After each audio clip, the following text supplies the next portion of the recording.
Hello and welcome to NF Stories Live, a show that shares people's journey of living with neurofibromatosis. I'm your host, Brandy, and on today's episode, I have the pleasure of talking with Winnie. Winnie is a wonderful young lady who won her 2019 Education Award with an interest to pursue a career as a pediatric nurse. Welcome, Winnie, and thank you for joining me today. Hi, Brandy. Thanks for having me. So this is your first time ever sharing your story. So I would love if you could start at the very beginning. How did your NF journey started? When were you diagnosed? Things like that. So from my knowledge, I've had NF1 since I was born, but I wasn't officially diagnosed until leading up to my first birthday. And obviously I don't have any memories of this, but I've heard stories from my parents. And so when I was first diagnosed, like I said, I don't remember much of it, but growing up, my NF1 tumors are mainly in my left leg. And so I've grown up with that there, and compared to a lot of stories I've heard about other NF patients, I think that my symptoms have been fairly mild. Throughout my life, I haven't had too many complications. I've been on some medications, but that's about it. Nothing major. Nothing major. So with the tumor, and you're saying some medications, were some of those medications to help shrink or control the tumor?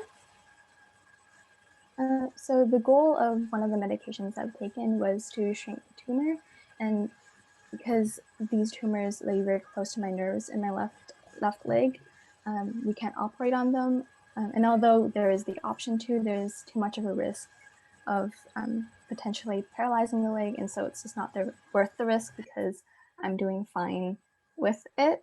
It doesn't cause too many complications. And so the goal of this medication was to shrink the tumors, but unfortunately it did the opposite of that, and the swelling got much worse. And so we had to stop that medication, and since then I haven't really been on anything else other than just regular pain management medication. So it does it. So do you experience pain with it then? Is it painful? Does it hinder you in any form of activities? The pain comes and goes, but I wouldn't say it's too bad. Recently, it has been pretty stable and nothing too bad, but it's very sensitive to touch. And anytime I do any very impactful physical activity, or if I'm doing any strenuous exercises, I'll be a little more tired that day. But again, nothing too major that stops me from doing everyday things. Nice. When you were diagnosed, was it through a family doctor? Was it through genetic testing? Do you have your parents share that with you? I'm not too sure, but I believe that at first they saw that I had a bit of swelling or like discoloration on my leg, and from there they started to look into the diagnosis, and later on it was just the spots under the armpit and other symptoms like that, which led them to the diagnosis. And I'm pretty sure it was a family doctor who then referred us to like a medical genetics team, and from there other physicians as well. Are you followed on a regular basis by anybody in regards to your NF? Yeah, so every year I have checkups with an oncologist, a doctor to keep checking up on my bones, as well as keeping up with healthcare of my eyes, just in case there's anything that shows up there. And these are just annual checkups with MRIs and CT scans. And as I'm growing older and my condition is stabilizing, it's less frequent checkups, but still about a year or 2 years I'll get a checkup with my doctors. What would you say is your biggest challenge that you had growing up with NF? I think that one of the biggest challenges, because for me it's a pretty physically visible, the cafe au lait spots. People, especially when you're younger and you're like a kid, kids are very attentive, and when they see someone different, they're going to notice and they're going to be curious about it. So growing up, I was pretty insecure about my appearance and, the NF1 that I have. So this was a challenge because, trying to fit in as a kid and also having to sit out on certain activities like soccer, because if a soccer ball were to hit my leg, that would be very painful. And so little things like that led to a bit of like self-consciousness, and that's still something I'm working on now. But I think it's gotten a lot better when I'm better able to express what I'm going through and explain to my peers, why I can't do certain things. Yeah, mostly just little insecurities about how I look, and it's different from other people. What would you say helped you along through that? Like you were saying that you're still working through that, but did you have any supports growing up that you found that helped you were able to cope with that? I think that I'm very fortunate to have very supportive family and friends who have told me that they really don't mind it at all. Other people have told me that they actually don't notice at all. And a lot of it, I guess, is just from myself. These are reflecting my own feelings about myself, and no one else around me really notice it, or even if they do notice it, it kind of passes their mind, and it's not something that changes how they see me as a person. And so I guess meeting these amazing people in my life have really helped me to realize that, okay, like I do look different, but that doesn't change who I am deep down. Yeah. How did you find the foundation? I actually didn't know about the foundation in detail, but I've heard about it before.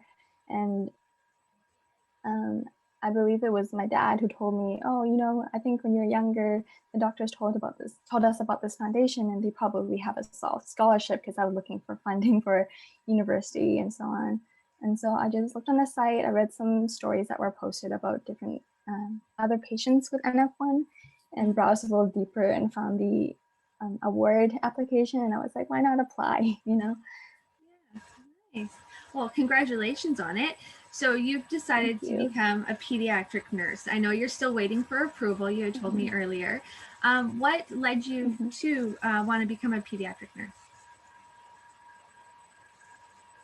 I think that there are lots of different reasons, and probably some of those reasons I can't necessarily express with words. It's more like a feeling thing. But I think having NF1 and going to the hospital for checkups and seeing different doctors and nurses have contributed to that passion of mine in healthcare. And when I was little, going through MRIs, having nurses insert IVs, or having a nurse check up on me before the physician came in, and also seeing nurses care for other patients around me have made me see, how important nurses are to a patient's care, because it's not really only, the medication and monitoring vitals, but it's also about supporting the patient when, things are tough, emotionally supporting that person. And to me, that's kind of a magical thing that nurses can do. And, in addition to medical care, they can also provide this kind of cheering or mental support, emotional support to their patients. And I always think about how, medications, and not all medications, can cure illnesses. Sometimes, unfortunately, some lives can't be saved, but what nurses can do is try their best with their training to provide the optimal comfort and emotional support to these patients, to make their last days as best as possible. And to me, that's just very special, and I hope that I can do that to other patients and provide the care that nurses have provided for me and to other patients in the future. Oh, that's wonderful. Well, it sounds like there was one or two, or maybe just one nurse who really impacted your life throughout your NF journey. That's wonderful. Well, I think you're going to be amazing at it, because I think NF has definitely shared, like, made you grow in that way, right? And you've seen the other side of it. So you're going to come from a place of that. I think you're going to be wonderful at that job. Thank you. Is there any, like I was saying, nurse, is there any time throughout your NF journey that something just came to mind to you that really left an impression with you, whether it was a nurse that said or did something for you, or a doctor, or anything like that? Does anything pop up into your head about that throughout your NF journey? I'm not too sure, actually. I think that all the healthcare team members that I've interacted with have been absolutely amazing in my care, and all of them have helped me lots in different ways in my journey. But like I said, I've always been interested in healthcare because of my interest, because of being in the hospital and stuff with NF1. And I've considered like studying medicine and like pediatrics, or there are many other healthcare professions. But I think nursing is what clicked with me, because after I started to grow up, I also began to volunteer, in hospitals and interact with nurses in care homes. And so there I got to see not only the patient side, but the caregiver side. And combined, that's what made me realize that I really love the career of nursing. And as for if there's a special person in the healthcare team who made me realize I wanted to do nursing, I don't think so. I think they've all been really incredible and together have contributed to my interests. Wonderful. Would you say that there's a misunderstanding when people hear NF, or anything like that? Have you found any type of misunderstandings with NF with other people? Or do you think they're pretty open and understanding when it comes to hearing about NF? I think that it's actually super interesting, because if you look up NF on Google, it says it's one of the most common genetic disorders, and 1 in 3,000 individuals have NF.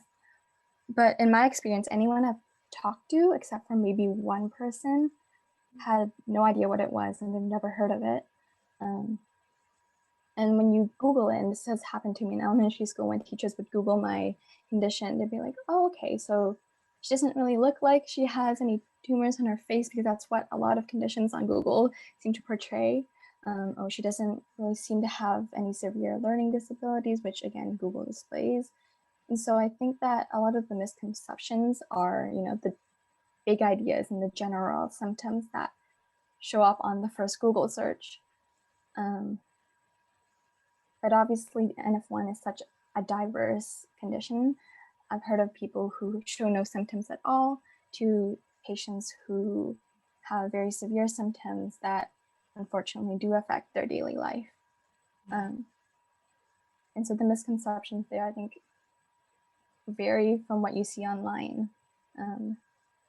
Yeah, and I've also had people question if I somehow self-diagnosed because I maybe don't look like I have a condition, like what seems online again. But that's what's so interesting about this condition, is that everyone has it a slightly different way. But all come together under one. Mm-hmm. What would you say has been your biggest resource for your journey with NF? I think, again, just the support I've had from everyone in the healthcare team, who always listen to my questions and give me the answers. They're very patient with me.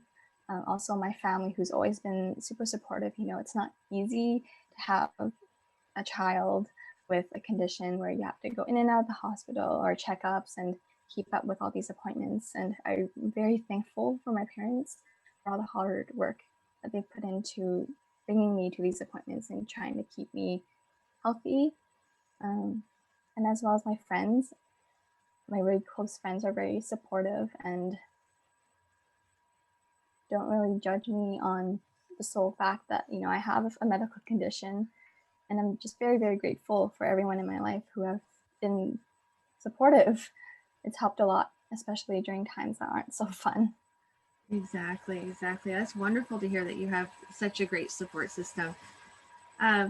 If you could go, like, I know you're still young, but if you could talk to, if you got introduced to a family who was just recently diagnosed, is there anything that you would want to share with the younger generation of your NF journey, and that might help them along?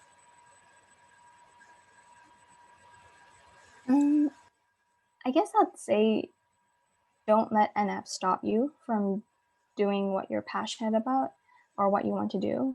Obviously, there are certain things that you have to keep in mind. Like for me, it wouldn't be the best idea to, I don't know, like do competitive dance or do something that will impact my health.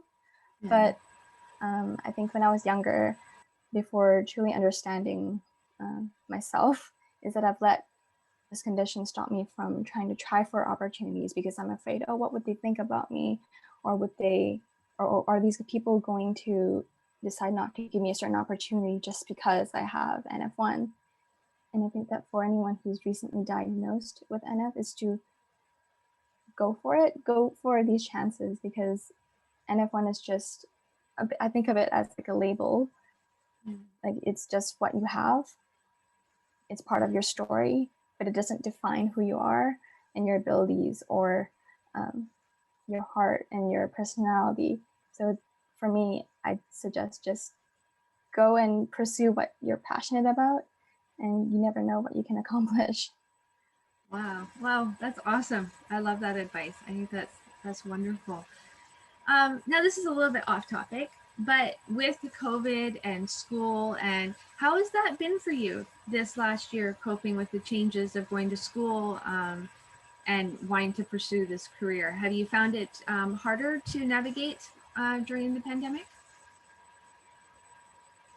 I think at first it was kind of hard because professors were also struggling to figure out how they wanted to run these online classes, and everything was kind of jumbled. But now I learned to kind of adapt to online learning. And for me, I really do enjoy it. Obviously, it's very nice to meet people in person and have in-person classes, having less screen time.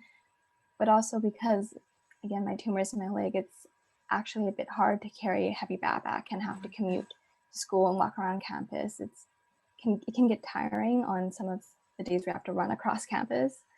And so for me, it's been nice being able to rest and not put that extra impact on my leg. And I've enjoyed that for sure. Awesome. But yeah, other than that, sometimes exams can be harder because you need to keep academic integrity in mind. But there's pros and cons to everything. So overall, I'm okay with it. It has been almost a little bit of a good thing for you being able to. Yeah. I can't imagine what it's like having to go all the way across campus, and because now you can just click a button, right? And you're in your next class. For sure, yeah. Wonderful, wonderful. So I'm going to follow up with, I haven't asked this question for a little while, but if you were to create a billboard for NF, so the lovely ones that you see when you're driving down the road, what would you put on it? What would be your catch your eye? I've looked at some of the previous videos after thinking of my answer, because you mentioned this question to me earlier, but I think my answer is very similar to what basically everyone else has said, and that would be faces or just showcasing different NF1 patient or NF patients in general, because we all look so different. It's such a diverse condition, and I think that it would be very beautiful to be able to highlight everyone's different faces. And in non-COVID times, I think it would be really cool if we have a bunch of NF patients link arms or be in a photo together to show that we're all in it together to fight this disorder and waiting for a cure, even if that may not be in this generation, maybe that's going to come in the future. But we really are here to support each other, and I think that would be very cool to have on a billboard.